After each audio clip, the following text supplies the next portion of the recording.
Okay, here's a look at the E-mini S&P for Monday, March the 28th, 2011.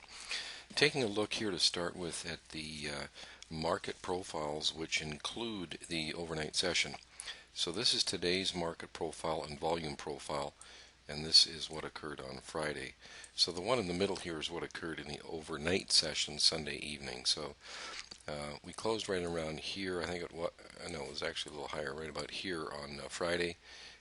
More or less where the market opened here. It did take a bit of a dip, nothing significant, and then came up here. So in other words, the overnight session was contained within what had occurred yesterday. When the RTH opened, though, it did probe higher ever so slightly. So it it took out the high of the overnight session and the regular trading hour session from Friday. But then turned around and went sideways for several hours, and then finally broke lower late in the session. So I think this is somewhat significant because we had been using a price area in around 1307 approximately as far as a level that we wanted to monitor. And 1307 is right here.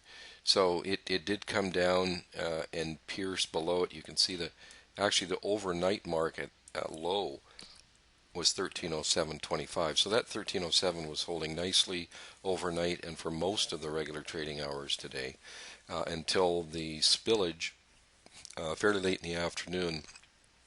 After an extended horizontal move during the day of about 3 hours, it broke down and had a really nice sell-off to end the day. And so we expect that 1307 could act as resistance heading into tomorrow. It might move up to around 1310, but we think 1307 is probably as good an area as any to monitor to see if the market's going to continue to stay in more of a bearish tone. With the hold above it the past several days, we'd been more in a bullish tone, but now that the market has closed below 1307 intraday, we are now leaning towards the bearish side, not heavily, but leaning that direction.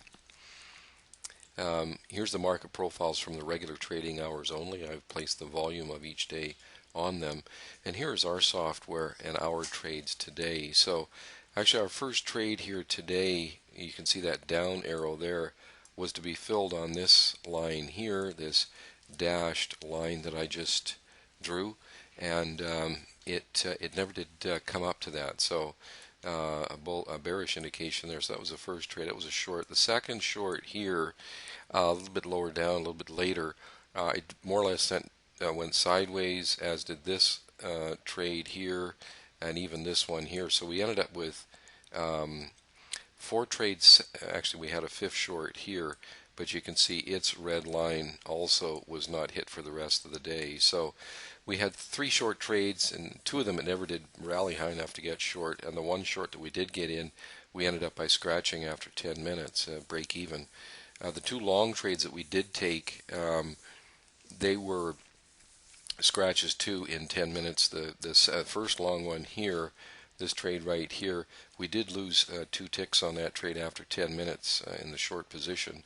The long trade that we had there made us a couple ticks, that other one that you can see there.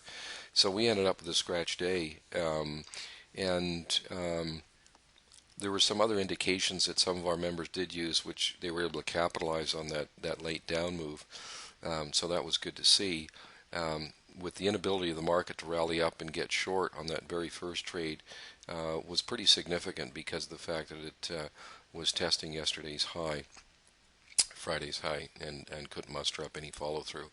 So I had the leaning down on the day time frame here today, and sure enough, it did have a nice break lower. So that's really it. 1300 even is a potential area of support, and then about 1297. So any questions or comments, don't hesitate in getting a hold of us. You can reach us at info@eminidaytrader.com.